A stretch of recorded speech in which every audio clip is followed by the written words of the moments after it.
วัสดีเพื่อนสมาชิกนารารังนกนะครับศูนย์จำหน่ายอุปกรณ์บ้านนกแอ่นครบวงจรมีสินค้าทุกอย่างที่บ้านนกต้องการนะครับสามารถเข้ามาชมที่ร้านหรือเว็บไซต์ได้ตามนี้นะครับเดี๋ยววันนี้เรามาดูการติดตั้งเครื่องพ่นหมอกแบบปั๊มแรงดันสูงนะครับชุดนี้เป็นขนาดชุด100หัวพ่นนะครับซึ่งจริงๆมีตั้งแต่50 100แล้วก็200หัวพ่นนะครับชุดนี้เราใช้ในการติดตั้งสำหรับตัวนี้นะครับติดตั้งในบ้านนกนางแอ่นนะครับในการสร้างความชื้นนะครับซึ่งจริงๆเราจะติดตั้งที่ไหนก็ได้นะครับไม่ว่าจะเป็นโรงงานอุตสาหกรรมสวนการจัดสวนนะครับร้านกาแฟนะครับฟาร์มพืชฟาร์มสัตว์นะครับเลี้ยงไก่เลี้ยงหมูเลี้ยงสุกรอะไรเนี่ยได้หมดเลยนะครับที่ทุกการต้องการความชื้นนะครับการติดตั้งนะครับไม่ยากนะครับอันนี้เป็นตัวแท้งน้ำนะครับจากแท้งน้ำไปตัวนี้ก็จะผ่านเข้ากรองนะครับรังนี้ผมใช้กรอง2ชั้นนะครับกรอง2ชั้นจากนั้นก็เข้าเครื่องนะครับเข้าเครื่องผ่านเพชเชอร์สวิตช์โซลินอยด์นะครับมาเข้าเครื่องนะครับหลังจากนั้นก็จะออกไปตามสายนะครับไปได้ทุกจุดที่ต้องการนะครับถ้าเป็นบ้านนกขนาดใหญ่ตัวนี้เนี่ยตัวเดียวจบเลยนะครับติดทั้งในบ้านแล้วก็ในปล่องนะครับเดี๋ยวเรามาดูการทำงานกันตอนนี้เราติดตั้งเรียบร้อยแล้วนะครับติดตั้งเสร็จเรียบร้อยแล้วเดี๋ยว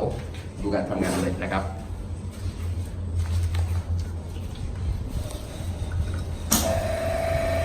เครื่องทำงานนะเครื่องตัวนี้เราอยู่ในห้องคอนโทรลนะครับแต่ว่าหัวพ่นนะหัวพ่นเนี่ยเริ่มทำงานแล้วนะครับนะหัวพ่นเนี่ยนะครับเราติดได้แล้วแต่เราดีไซน์นะครับตัวนี้เป็นตัวติดข้างผนังนะครับหันเข้ามาในตัวบ้านนะครับขนานกับพื้นมาเลยนะครับส่วนตัวนี้นะครับหลังนี้นะครับผมจะดีไซน์ในส่วนของตรงกลางห้องในแต่ละห้องเราใช้หัว4ทิศทางนะครับเพื่อกระจายหมอกให้ครอบคลุมทั้งห้องเราเดินดูเรื่อยๆนะครับห้องนี้ก็เดียวกันเช่นเดียวกันนะครับเป็นห้องขนาด4 คูณ 5 เมตรนะครับอันนี้ก็ติดผนังด้านข้างเห็นไหมครับหัวพ่นก็มีให้เลือกนะครับ1 2 3แต่ด้านในนี้เราจะใช้เลือกเบอร์ 1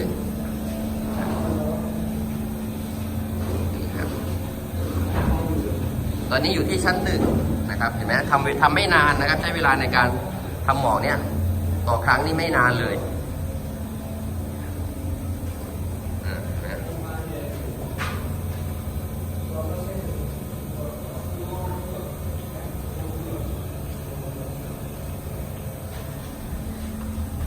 ส่วนจุดนี้เป็นจุดที่เราจะพ่นไปยัง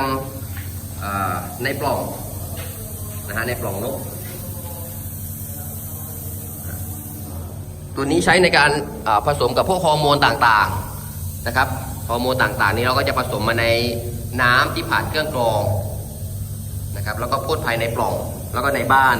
ครอบคลุมทั้งหลังเลยนะครับตัวเดียวเนี่ยจบทั้งหลังนะครับบ้านนกที่มีขนาดใหญ่ 3-4 ชั้นเนี่ยตัวนี้เหมาะมากเดี๋ยวเราไปดูชั้น2กันนะครับ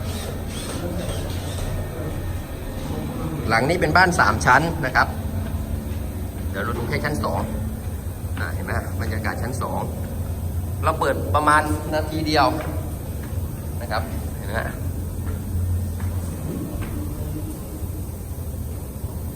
นาทีเดียวนี่โอ้หมอกขนาดนี้เลยนะครับเห็นไหมครับหลังห้องนี้เราก็ใส่นะครับแต่จะมืดหน่อยตัวนี้นะครับอันนี้เป็นอยู่ในปล่องนะครับนกที่บินลงมาก็จะผ่านละอองหมอกพวกเนี้ยผสมกับกลิ่นฮอร์โมนที่เราผสมไว้จากในน้ำก่อนจะเข้าปั๊มนะครับสร้างบรรยากาศดึงนกภายในบ้านได้ส่วนอย่างดีด้วยเลยนะครับชั้น3ก็เหมือนกันนะครับนี่4หัวพ่นครับซึ่งจริงๆทางร้านก็มีให้เลือกนะครับ5หัวพ่น6หัวพ่นนี่มีหมดเลย3หัวพ่น2หัวพ่นนะครับสำหรับการดีไซน์ท่านจะไปวางยังไงก็ลองไปดีไซน์อีกทีหนึ่งนะครับท่านใดที่สนใจในส่วนของปั๊มตัวนี้นะครับ